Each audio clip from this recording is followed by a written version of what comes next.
तो let's check out. हाँ भैया गाड़ी फंस गई है।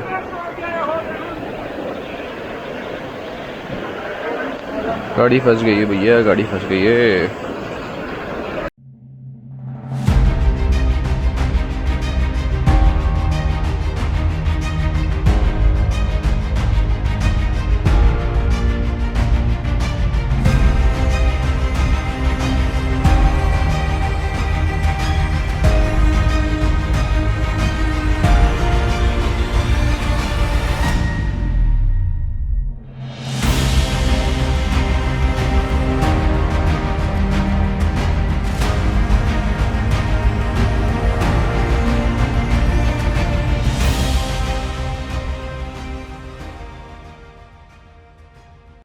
तो नमिता नीचे से आते हुए और ये आपको वैली का शानदार दृश्य दिखते हुए। वैली का चढ़ाव जो है वो बहुत तेज़ है। हालांकि ऐसे बहुत सारे झरने जो हैं आपको रास्ते में दिखाई देंगे छोटे मोटे, लेकिन चढ़ाव जो है वो काफ़ी ज़्यादा बड़ा है नहीं। तो रास्ते में चलते हुए अब पहला जो हेमकुंड साहिब के लिए जो एक पहला जो स्टॉप आता है वो इस तरह का कुछ दिखता है। यहाँ टी पॉइंट है ही एक्चुअली। यहाँ चाय पानी वगैरह पी सकते हो, एंजॉय कर सकते हो थोड़ा बहुत, अगर कर सकते हो तो, because it's going to be tough for you. And चाय पानी पीनी हो, कुछ खाना पीना। अच्छा डेयरी मिल्क भी है इनके पास, ठीक है चलो। तो रास्ते में बहुत सारे फूल आते हैं, खूबसूरत से झरने आते हैं, बहुत सारे विहंगम दृश्य आपको देखने को मिलते हैं। तो अभी जो ये चढ़ाव है आपको दिखाई दे रहा है, इस पर हम कंटिन्यू करते हैं and let's move to the next point. अभी एक्चुअली क्या है कि ये स्टीप चढ़ाई है, तो हम क्या कर रहे हैं कि ऐसे लेफ़्ट राइट चढ़ रहे हैं। तो कभी लेफ़्ट जाएंगे हल्का सा, फिर हल्का सा राइट जाएंगे। तो इससे क्या है कि जो वेट डिस्ट्रीब्यूशन है हमारा और जो चढ़ाई जो है वो थोड़ी सी कम हो जाएगी कंपैरेटिवली। चलो आगे चलते हैं।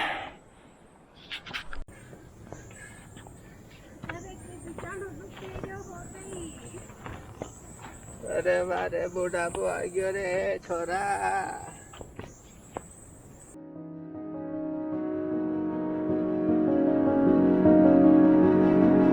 In the sweet despair, I find something true that I like. I won't stress you, dear. I know that you made up your mind.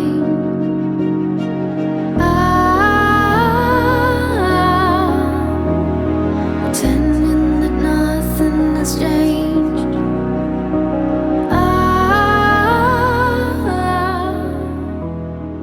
Time is my only escape. तो अभी हम लोग आगे बढ़ रहे हैं।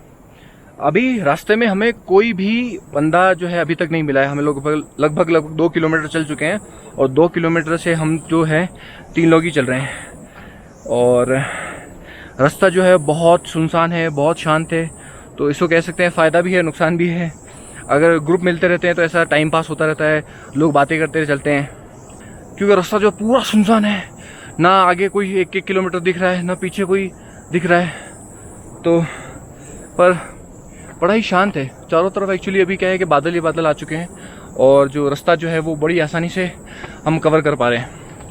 और अभी क्योंकि धूप निकली हुई थी तो धूप भी चली गई है। तो धूप चली गई तो उससे क्या है कि पसीना भी जो है वो इतना नहीं हो पा रहा है। तो हमें थोड़ा थोड़ा पानी पीते हुए आगे बढ़ते हुए जा रहे हैं। तो चलते हैं आगे।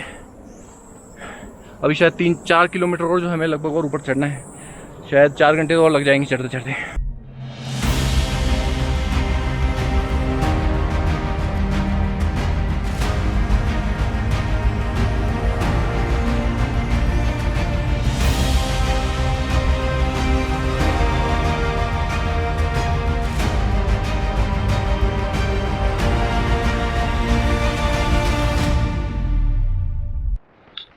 तो ये हमें सत्यम ने भी ज्वाइन कर लिया है। ये रहा सत्यम। और सत्यम जो है उनके कुछ खिलाड़ी जो है बीमार हो गए थे तो उनके खिलाड़ी साथ में नहीं आ पाए। ये हमारे साथ जो अखिलेश जी हैं ये हमसे कुछ छुपा रहे हैं ये हमें बता नहीं रहे कि एक्चुअली क्या है कि इन पहाड़ों के अंदर बहुत सारी ऐसी जड़ी बूटियाँ हैं जिनसे आप जो है अपनी लाइफ को बढ़ा सकते हो। ये हमसे छुपा रहे कुछ कुछ। और इन्होंने हमें ये भी नहीं बताया कि पहाड़ों पे जिगजैग चलते हैं। तो इनको गौर से देखिए, इनके खिलाफ जो है हम कुछ ना कुछ कार्रवाई जरूर करेंगे। और न्यूटन जी तक खबर पहुंचाएं F=ma। ठीक है। तो अब एक चीज़ हमेशा ध्यान रखें कि अपने साथ PCM वगैरह जो है एंटीबायोटिक वगैरह लेके चलें, क्योंकि यहाँ पे पहाड़ों में अचानक से बारिश हो जाती है तो है प्रमोशन कर रहे हो। तो बीमार हो सकते हो। तो बुखार वगैरह जो हो जाती है, कई लोगों को बुखार हो गई तो वो अभी रास्ते में मतलब अपने जो गांगरिया है वहीं पे रुके हुए हैं। और हमेशा डॉक्टर से कंसल्ट करके ले, खुद डॉक्टर ना बने। अच्छा, खुद डॉक्टर ना बने, या फिर अगर आप डॉक्टर अपने साथ लेके चल सके तो बहुत बढ़िया है। जैसे मैं अपने साथ अपना पर्सनल डॉक्टर लेके चल रहा हूँ, ठीक है। तो अगर वो अच्छा है, वरना दवाएं तो साथ लेके चले ही चले। तो हम लोग जो हैं दूसरे टी पॉइंट पे आ चुके हैं और बहुत ही ज़्यादा खूबसूरत नज़ारा है, बहुत ही ज़्यादा खूबसूरत। ये हमारे पीछे जो आप देख रहे हो ये है टी पॉइंट, और इस टी पॉइंट से अब अभी लगभग हमें 2 किलोमीटर और आगे जाना है। हमारे साथ जो है हमारे मित्र ब्लैक टी वगैरह और जो नॉर्मल टी वगैरह है ले रहे हैं यहाँ पे, ताकि थोड़ी एनर्जी और आ जाए, क्योंकि यहाँ चढ़ते चढ़ते नज़ारे तो बहुत खूबसूरत हैं लेकिन थोड़ी सी हालत भी पतली हो जाती है, बट इट्स ओके। अब मैं थोड़ा सा अगर आपको दिखाई दे रहा हो तो बादल जो है मेरे पीछे आपको दिखाई दे रहे होंगे, बहुत ही ज़्यादा खूबसूरत है। जब हम ऊपर चढ़ेंगे तो लगभग 4300 मीटर ऊपर चढ़ चुके होंगे। रेफरेंस के लिए बता दूं कि जो माउंट एवरेस्ट है वो 8800 मीटर है और हम लोग चढ़ेंगे 4300, मतलब ऑलमोस्ट हाफ। तो धीरे धीरे जब ऊपर चढ़ते हैं तो थोड़ा सांस में दिक्कत भी होने से हो सकती है। हमें फ़िलहाल तो नहीं हो रही, बिकॉज क्योंकि हवा जो है वो ठीक है, इतना ऐसा प्रॉब्लम नहीं हो रहा है। तो हालांकि जो ऑक्सीजन का लेवल है थोड़ा सा कम हो जाता है, लोग ऐसा कहते हैं, बट मुझे फ़िलहाल ऐसा फील नहीं हो रहा। ठीक है, चलो दूसरों लोगों की राय लेते हैं कि उनके मस्तिष्क में, उनके दिमाग में क्या चल रहा है। तो अभी हम टी पॉइंट पे रुके हुए हैं, तो यहाँ पे हम ब्लैक टी का आनंद ले रहे हैं। तो ब्लैक टी पीते हैं, फिर उसके बाद सामने की तरफ जो वादियाँ दिख रही है, ग्रीन ग्रीन वादियाँ हैं, जिगजैग रास्ते हैं, और उसके बाद है ग्लेशियर। इन सब को क्रॉस करते हुए एक पहाड़, 2 पहाड़ को क्रॉस करके हम फाइनली पहुँच जाएंगे हेमकुंड साहिब। ऑक्सीजन लेवल हालांकि थोड़ा लो है, बट अभी इतना सीवियर कुछ लग नहीं रहा है, तो चल रहा है, मैनेजेबल कंडीशन है। तो चलते चलते हम लोग काफ़ी ऊंचाई पे आ चुके हैं, और ऊंचाई पे आने के बाद चारों तरफ जो है वैली जो है बादलों से ढक चुकी है, और हम लोग बादलों के अंदर ही चल रहे हैं। अगर मैं आपको बताऊं तो नमिता जो है वो यहाँ पे है, और हमारे जस्ट सामने की तरफ जो है वो बादल ही बादल हैं। तो अभी हमें है जो बहुत सारा रास्ता कवर करना है, तो हम फटाफट चल रहे हैं। ज़्यादा रुक के चलेंगे तो हम शायद टाइम पे पहुंच ना पाएँ, इसलिए लेट्स मूव। तो ये जो पॉइंट है ये है ग्लेशियर पॉइंट। जून के अंदर काफ़ी ज़्यादा बर्फ़ होती है यहाँ पे। अभी जो है यहाँ पे बर्फ़ तो है लेकिन काफ़ी कम है, हालांकि बर्फ़ जो है पिघलती हुई है और यहाँ पानी गिर रहा है। अगर आपको ऊपर दिखाई दे रहा है तो वो है ग्लेशियर पॉइंट, और यहाँ से हम इन पत्थरों को क्रॉस करते हुए आगे निकलेंगे। तो अभी हम लोग आगे निकलते हैं इससे, और नीचे की तरफ जो अगर आप देख सकते हो तो चारों तरफ बादल ही बादल हैं।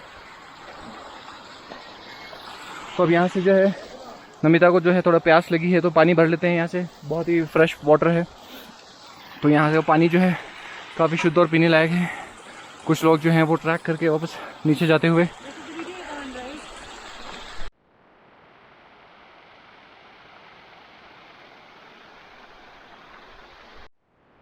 तो ये जो आपको ग्लेशियर दिखाई दे रहा है ये सर्दियों में बहुत ज़्यादा जम जाता है और यहाँ पे आना बहुत मुश्किल हो जाता है। इसलिए कुछ महीनों के लिए ही हेमकुंड साहिब का जो पूरा रास्ता है खुलता है, और ये पूरा आप देख सकते हो कि बर्फ़ की ये चादर है। और अभी हमें जो अगर आपको ऊपर घोड़े दिखाई दे रहे हैं या जो खच्चर दिखाई दे रहे हैं उस रास्ते पे हमें आगे चलते रहना है।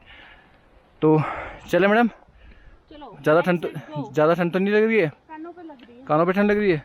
चलो ठीक है, फिर इंतज़ाम कुछ करते हैं। चलते रहेंगे तो शायद जो है हमें ज़्यादा गर्मी का एहसास होता रहेगा, नहीं तो ठंड बहुत, क्योंकि ठंड बहुत ज़्यादा है यहाँ पे।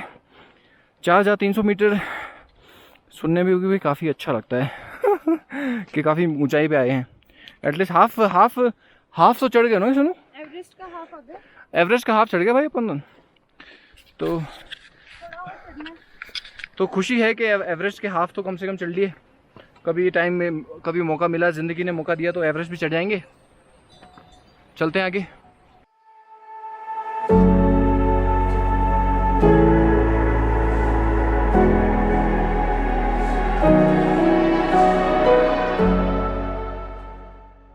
अभी हम हेमकुंड के रास्ते पे चढ़ रहे हैं। लगभग 1 किलोमीटर और डिस्टेंस बची है और हमें यहाँ पे ब्लू पॉपी स्पॉट हुआ है।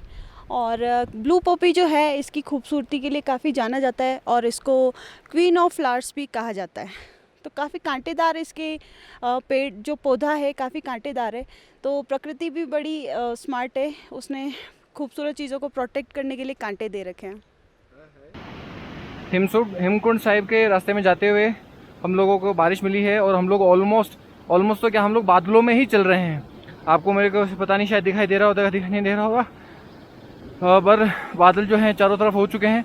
और एक यहाँ पे एक बहुत ही अच्छा खूबसूरत वाटरफॉल होता है। इस वाटरफॉल को हम क्रॉस करने वाले हैं।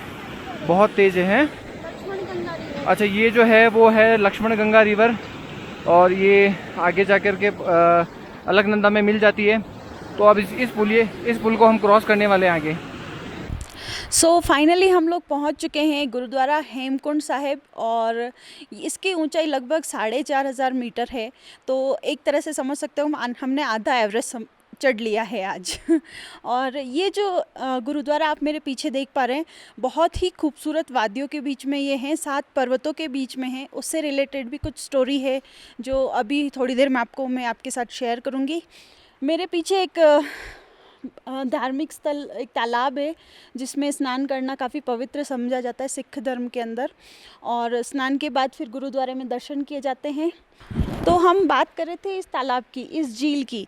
तो ये जो झील है ये बहुत ज़्यादा गहरी झील है और इसका नाम है हेमकुंड। हेम मतलब कि क्योंकि ये साल भर ऑलमोस्ट फ्रोज़न रहती है, बहुत ज़्यादा बर्फ़ जमी हुई रहती है इस पर, इसलिए इसका नाम हेमकुंड पड़ गया। और जो गुरुद्वारा है, गुरुद्वारा हेमकुंड साहिब, वो दुनिया का हाईएस्ट गुरुद्वारा है। यहाँ पे एक लोकपाल लक्ष्मण मंदिर भी है। तो ऐसा माना जाता है कि पूर्व जन्म में लक्ष्मण जी जब शेषनाग अवतार में थे तब उन्होंने भी यहाँ विष्णु की तपस्या की थी। तो जो लोकल लोग हैं, यहाँ के रहने वाले लोग हैं, उन्होंने कितनी बार यहाँ पे शेषनाग स्पॉट भी किया है। तो ऐसी किंवदंती है कि यहाँ पे शेषनाग जी आज भी वास करते हैं। और ये जो लेक है, सुबह सुबह इतनी गर्मी के मौसम में भी अगर आप सुबह सुबह आओगे तो आपको फ्रोजन देखने को मिल जाएगी।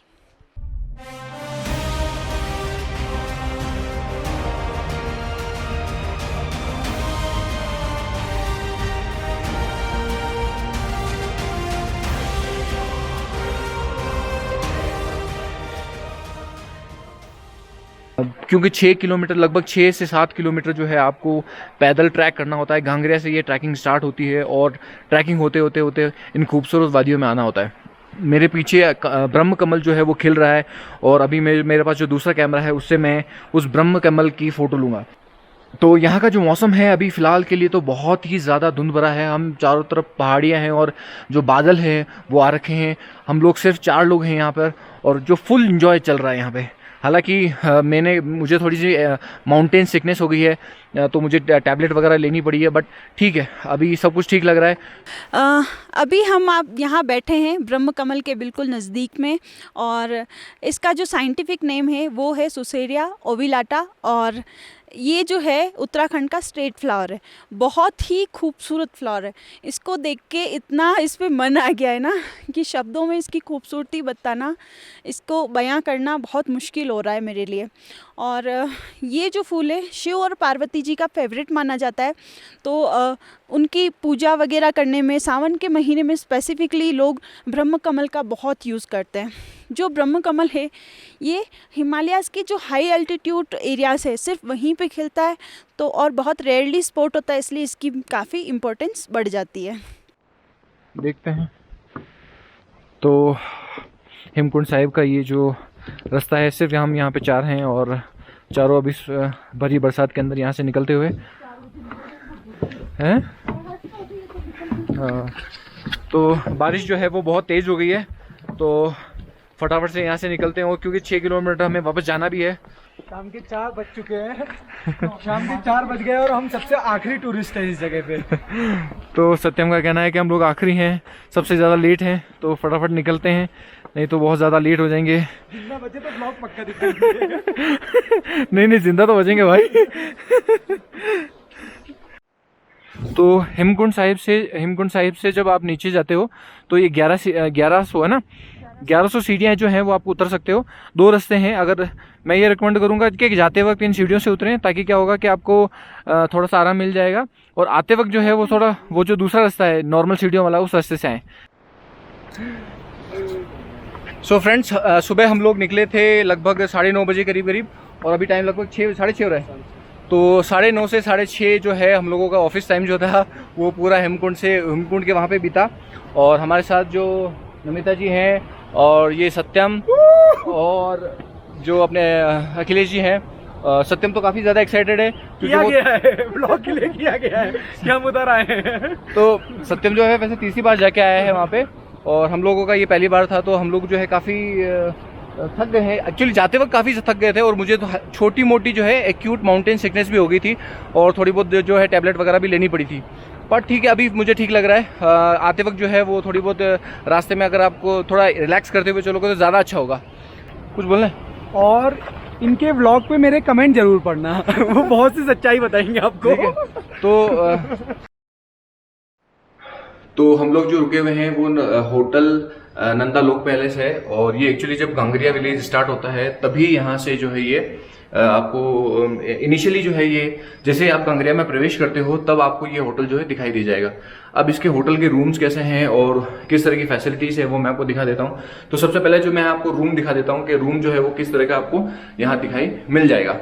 अब अलग अलग तरह के हैं, हम लोग जो है वो टाइम पे आ गए थे, इस वजह से हमें रूम की जो फैसिलिटीज़ है वो अच्छी मिल गई थी। जैसे ये जो है इनका स्वीट रूम है, और हम लोग यहीं रुके थे। और ये जो हैं हमारे जेके भाई हैं, इन्होंने जो हमारा बहुत ध्यान रखा है यहाँ पे। और ये जो आपको रूम दिखाई दे रहा है ये काफ़ी खूबसूरत आपको दिख रहा होगा, और यहाँ पे हल्की सी एक छोटी सी खिड़की है, बालकनी है, वॉशरूम वगैरह भी काफ़ी अच्छे हैं। फैसिलिटीज़ जो हैं वो काफ़ी अच्छी आपको यहाँ मिल जाएगी। बशर्ते कभी कभी क्या होता है कि जब ट्रैफिक बहुत ज़्यादा होता है या भीड़ भड़ाका बहुत ज़्यादा होता है, तो इस वजह से क्या है कि यहाँ पे रूम टैरिफ जो है काफ़ी महंगे हो जाते हैं। लेकिन अभी हम कोविड के बाद आए थे तो हमें जो है वो काफ़ी रीज़नेबल प्राइस पे जो है हमें रूम मिल गए थे। तो ये इनका स्टेयर्स लॉबी एरिया है, और यहाँ से जो है आप आगे जो दूसरी फैसिलिटीज़ वगैरह आप प्राप्त कर सकते हो। जैसे यहाँ पे जो है वाटर डिस्पेंसर लगा हुआ है, तो पानी गर्म पानी वगैरह जो है आपको यहाँ से मिल जाता है। इसके अलावा छोटा मोटा जैसे अगर कोई कैरम बोर्ड खेलना है, आप ग्रुप में आए हुए हो, या फिर आपको कैरम बोर्ड या चेस वगैरह खेलना है तो यहाँ से आप खेल सकते हो। यहाँ पे मतलब कॉमन एरिया है ये वाला। और बाहर का जो व्यू है मैं बता देता हूँ कि ये नंदपाल से आपको कैसा दिखाई देता है। नंदापाल ये बहुत ही खूबसूरत सा आपको नज़ारा दिखाई दे रहा होगा। अभी बादल जो हैं बहुत अच्छे हो रखे हैं यहाँ पर, और इसके पास में राजकीय चिकित्सालय और पुलिस चौकी भी बनी हुई है। तो ये जो आप दिखाई दे रहे हो ये है रेस्टोरेंट यहाँ का, नंदा लोक होटल का। और यहाँ पे फैसिलिटी जो है काफ़ी अच्छी है, खाना वाना जो है ठीक ठाक मिल जाता है यहाँ पे। It's good. यहीं पे आप रुके हुए हो तो यहाँ पे खाना भी खा सकते हो। हालांकि दूसरे ऑप्शन भी हैं, हालांकि यहाँ लाइट अभी फ़िलहाल नहीं आ रही, इसलिए रोशनी जो है आपको इतनी प्रॉपर दिखाई नहीं दे रही होगी। और ये एरिया है इनका रेस्टोरेंट वाला, और वहाँ जो आपको दिखाई दे रहा है ये है किचन, ये है किचन एरिया जहाँ से खाना वगैरह बनता है। और यहाँ जो है ये रिसेप्शन है, कुछ रूम वगैरह दिखाई देता है आपको। बाहर जब निकलते हो तो कुछ इस तरह का आपको व्यू जो है यहाँ से मिल जाता है।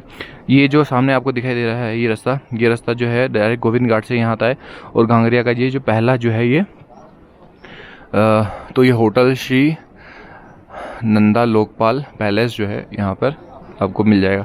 तो इस तरह की इसकी एंट्री वगैरह जो है, और ये इसके पास में जो ये रेस्टोरेंट है, ये यहाँ पे रिसेप्शन है। और आगे की तरफ जब जाते हो आप तो ये आगे का रास्ता हेमकुंड साहिब और वैली ऑफ फ्लावर के लिए यहाँ से जाता है। तो मैं हूँ अभी संजय जी के साथ, जो कि नंदा लोकपाल होटल के ऑनर हैं, और यहाँ पे जो हमारा स्टे था वो बहुत ही ज़्यादा खूबसूरत था। इनका नेचर जो है वो बहुत ही बढ़िया है। आप इनसे किसी भी तरह की रिक्वेस्ट कीजिए, ये कभी किसी चीज़ के लिए मना नहीं करते। तो यहाँ पे जो फैसिलिटीज़ हैं वो ये हैं कि आप जब आते हैं यहाँ पे तो आप ऑनलाइन पेमेंट भी कर सकते हैं या फिर आप पेटीएम वगैरह भी कर सकते हैं। लेकिन हालांकि जो जियो वाला नेटवर्क है वो भी आया है रिसेंटली, 1 साल में आया है, पहला साल है। तो इस वजह से क्या है कि जो कार्ड स्वाइप वाली मशीन है वो कुछ समय में आ जाएगी, यहाँ पे जल्दी आ जाएगी। तो डेवलपमेंट जो है वो काफ़ी रैपिड हो रहा है यहाँ पे। तो संजय जी ने हमें बताया है कि यहाँ पे अगर आप आना चाहते हैं एडवांस में भी बुकिंग करवा सकते हैं। तो इनका जो नंबर है वो मैं नीचे डिस्क्रिप्शन बॉक्स में लिख दूंगा, ताकि आप जो है वहाँ पे कॉल करके उनसे जो फर्दर डिटेल है कि आपको कितने जने आ रहे हैं, कितने दिनों के लिए आ रहे हैं, तो वो भी आप बुकिंग जो है करवा सकते हो।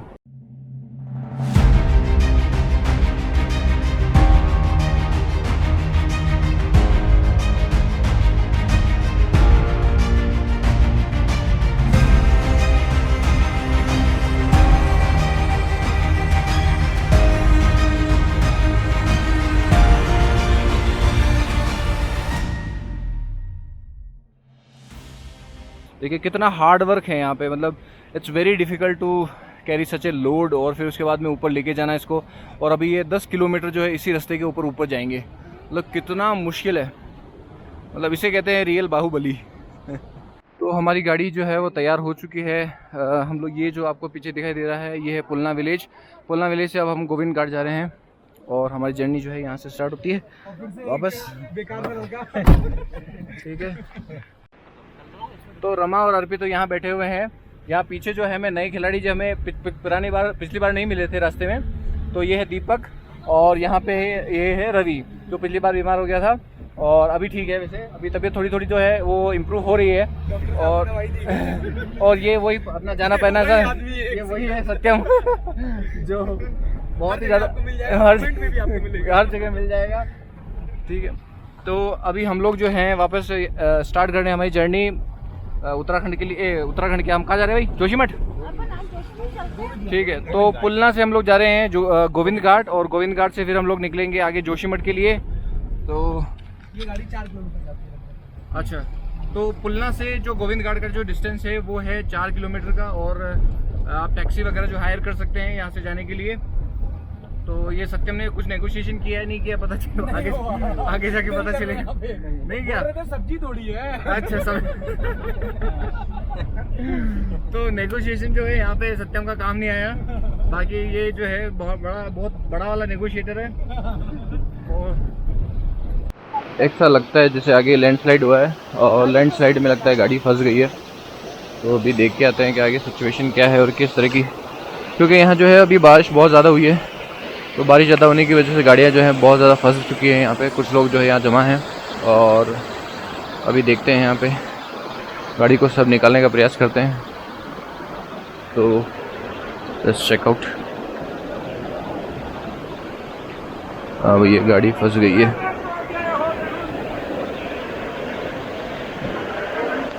गाड़ी फंस गई है भैया, गाड़ी फंस गई है। और यहाँ पे लगता है लैंडस्लाइड हुआ है नीचे की तरफ, और